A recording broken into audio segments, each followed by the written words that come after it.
janeiro 17, Gênesis 35, verso 1 a 36, verso 43. Deus disse a Jacó: apronte-se, mude-se para Betel, e estabeleça-se ali. Ao chegar, construa um altar para Deus, que lhe apareceu quando você estava fugindo de seu irmão Esaú.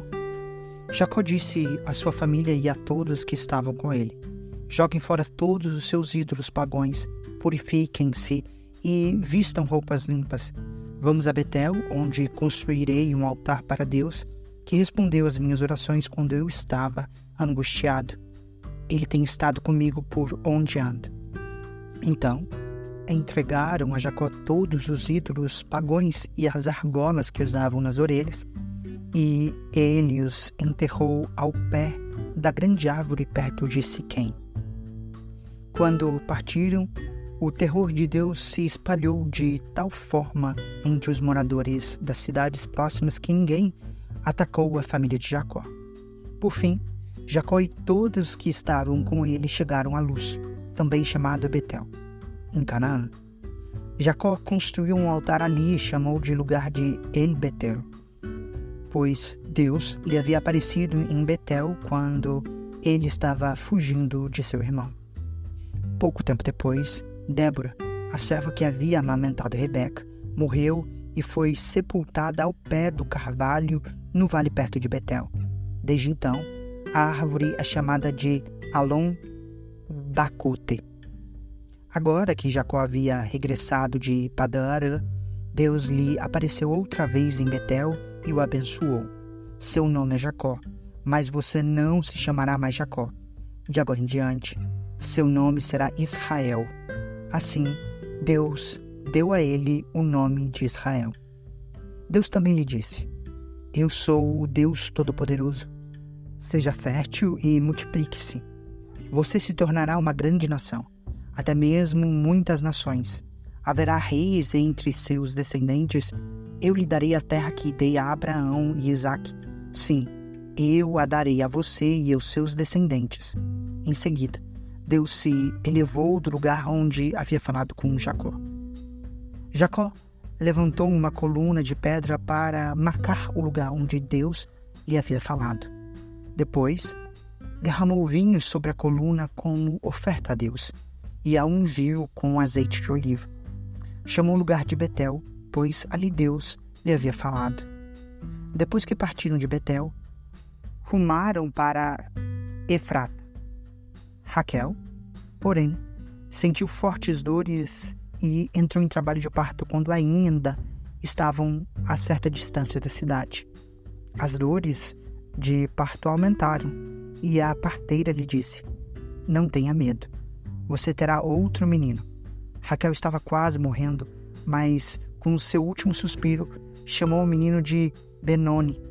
O pai do bebê, no entanto, o chamou de Benjamim. Assim, Raquel morreu e foi sepultada junto ao caminho para Efrata, ou seja, Belém. Sobre o túmulo de Raquel, Jacó levantou um monumento de pedra que está lá até hoje.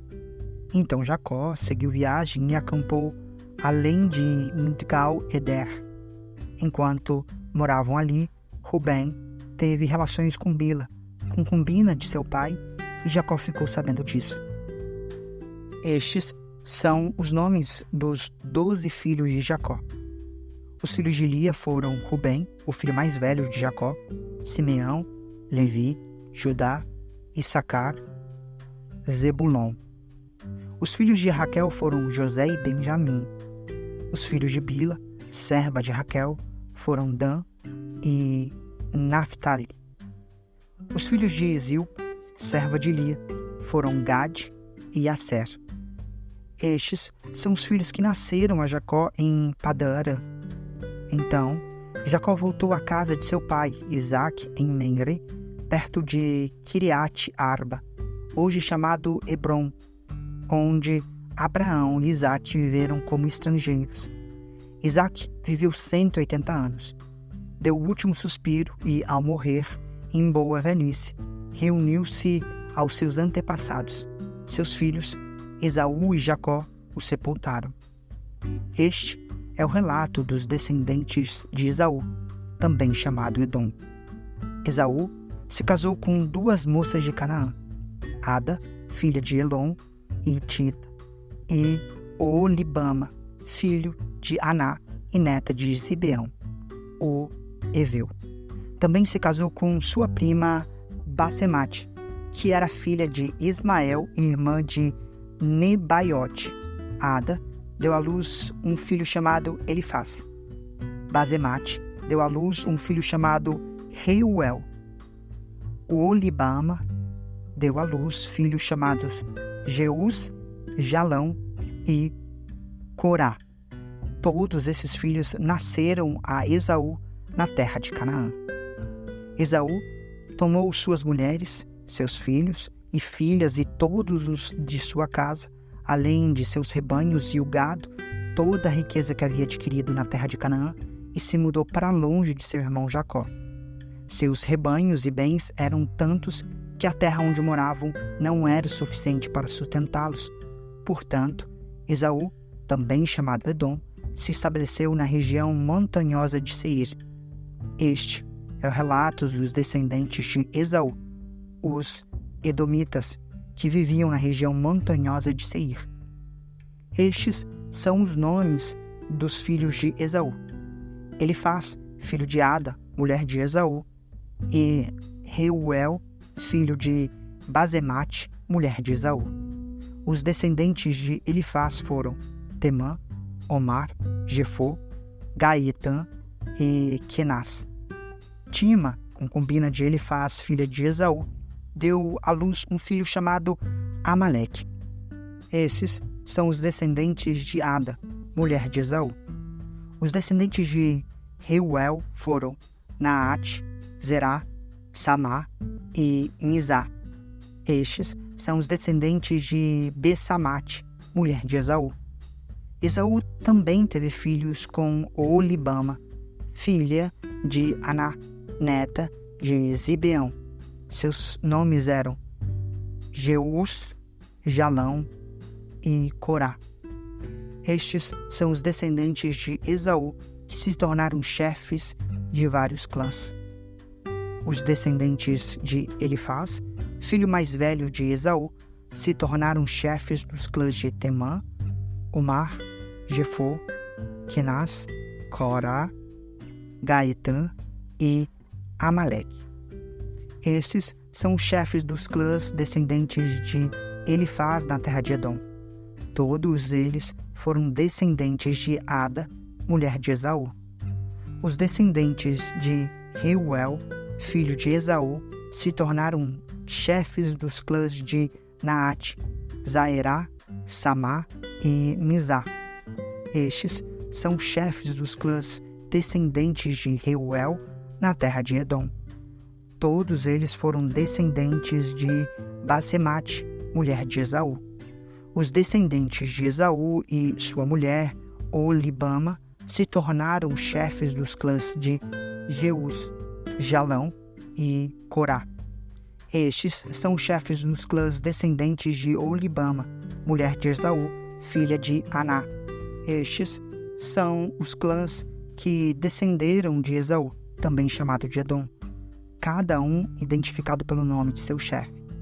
Estes são os nomes das tribos que descenderam de Seir, o Oreu, que habitavam na terra de Edom: Lotã, Sobal, Zibeão e Aná, Dissom, Ezer e Dissã. Estes são os chefes dos clãs Oreus, descendentes de Seir, que habitavam na terra de Edom. Os descendentes de Lotã foram Ori e Emã. A irmã de Lotã se chamava Timna. Os descendentes de Sobal foram Alvã, Manaate, Ebal, Sefo e Onã. Os descendentes de Zibeão foram Aiá e Aná. Foi este Aná que descobriu as fontes de águas quentes no deserto enquanto levava os jumentos de seu pai para pastar. Os descendentes de Aná foram seu filho Dissom e sua filha Oolibama. Os descendentes de Dissom foram Endã, Esbã, Itirã e Querã. Os descendentes de Ezer foram Bilã, Zaavã e Acã. Os descendentes de Dissã foram Uz e Arã. Esses, portanto, foram os chefes dos clãs Oreus, Lotã, Sobal, Zibeão, Aná, Dissom, Ezer e Dissã. Os clãs Oreus são identificados pelo nome de seus chefes, que habitavam na terra de Seir. Estes são os reis que governavam na terra de Edom antes de os israelitas terem rei. Belá, filho de Beor, reinou em Edom, na cidade de Dinabá. Quando Belá morreu, Jobabe, filho de Zerá de Bonsra, foi seu sucessor. Quando Jobabe morreu, Usã, da terra dos Temanitas, foi seu sucessor. Quando Usã morreu, Haddad, filho de Bedade, foi seu sucessor na cidade de Avite. Foi Haddad quem derrotou os Midianitas na terra de Moabe. Quando Haddad morreu, Senlá, da cidade de Masreca, foi seu sucessor. Quando Senlá morreu, Saul, da cidade de Reobote, próxima aos Eufrates, foi seu sucessor. Quando Saul morreu, Baal-Anã, filho de Acbor, foi seu sucessor. Quando Baal-Anã, filho de Acbor, morreu, Haddad foi seu sucessor na cidade de Paú.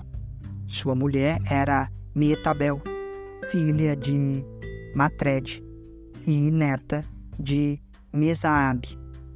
Estes são os nomes dos chefes dos clãs descendentes de Esaú, que habitavam nos lugares que têm seus nomes: Timna, Alvá, Getete, Olibama, Elá, Pinom, Kenaz, Temã, Mibzar, Magdiel e Irã. Estes são os chefes dos clãs de Edom, relacionados de acordo com seus assentamentos na terra que ocupavam. Todos eles foram descendentes de Esaú, antepassado dos Edomitas. Mateus 12, versos 1 a 21. Por aquele tempo, Jesus estava caminhando pelos campos de cereal num sábado. Seus discípulos sentiam fome. Começaram a colher espigas e comê-las. Alguns fariseus os viram e protestaram: "Veja, seus discípulos desobedecem à lei colhendo cereal no sábado." Jesus respondeu: "Vocês não leram as Escrituras o que fez Davi quando ele e seus companheiros tiveram fome? Ele entrou na casa de Deus e, com seus companheiros, comeram os pães sagrados que só os sacerdotes tinham permissão de comer. E vocês não leram a lei de Moisés que os sacerdotes do serviço no templo podem trabalhar no sábado? Eu lhes digo, há alguém aqui maior que o templo? Vocês não teriam condenado meus discípulos inocentes se soubessem o significado das Escrituras.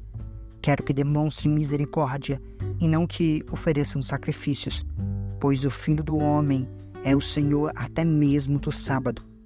Então, Jesus foi à sinagoga local, onde viu um homem que tinha uma das mãos deformadas. Os fariseus perguntaram a Jesus: "A lei permite curar no sábado?" Esperavam que ele dissesse sim, para que eles pudessem acusá-lo. Jesus respondeu: "Se um de vocês tivesse uma ovelha e ela caísse num poço no sábado, não trabalharia para tirá-la de lá? Quanto mais vale uma pessoa que uma ovelha? Sim, a lei permite que faça o bem no sábado."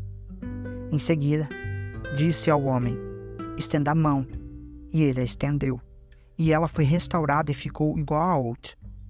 Então, os fariseus convocaram uma reunião para tramar um modo de matá-lo. Jesus, sabendo o que planejavam, retirou-se daquela região. Muitos o seguiram e ele curou todos os enfermos que havia entre eles. Contudo, advertiu-lhes que não revelassem quem ele era. Cumpriu-se assim a profecia de Isaías ao seu respeito: "Veja o meu servo, aquele que escolhi. Ele é meu amado. Nele tenho grande alegria. Porei sobre ele meu espírito. e ele proclamará justiça às nações. Não lutará, nem gritará, nem levantará a voz em público, não esmagará a cana quebrada, nem apagará a chama que já está fraca. Por fim, ele fará que a justiça seja vitoriosa, e seu nome será a esperança de todo mundo. Salmos 15, versos 1 a 5. Salmo de Davi. Senhor, quem pode ter acesso ao teu santuário? Quem pode permanecer em teu santo monte? Quem leva uma vida íntegra e pratica a justiça. Quem de coração fala a verdade. Quem não difama os outros, não prejudica o próximo, nem fala mal dos amigos. Quem despreza o que tem conduta reprovável e honra os que temem o Senhor e cumpre suas promessas mesmo quando é prejudicado. Quem empresta dinheiro sem visar lucro e não aceita suborno para mentir sobre o inocente. Quem age assim jamais será abalado.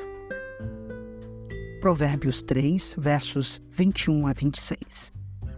Meu filho, não perca de vista o bom senso e o discernimento. Apegue-se a eles, pois darão vigor à sua alma e serão como joias em seu pescoço. Eles o manterão seguro em seu caminho, e seus pés não tropeçarão. Quando for dormir, não sentirá medo. Quando se deitar, terá sono tranquilo. Não precisará temer o desastre repentino, nem a destruição que vem sobre os perversos, pois o Senhor será sua segurança. Não permitirá que seu pé fique preso numa armadilha.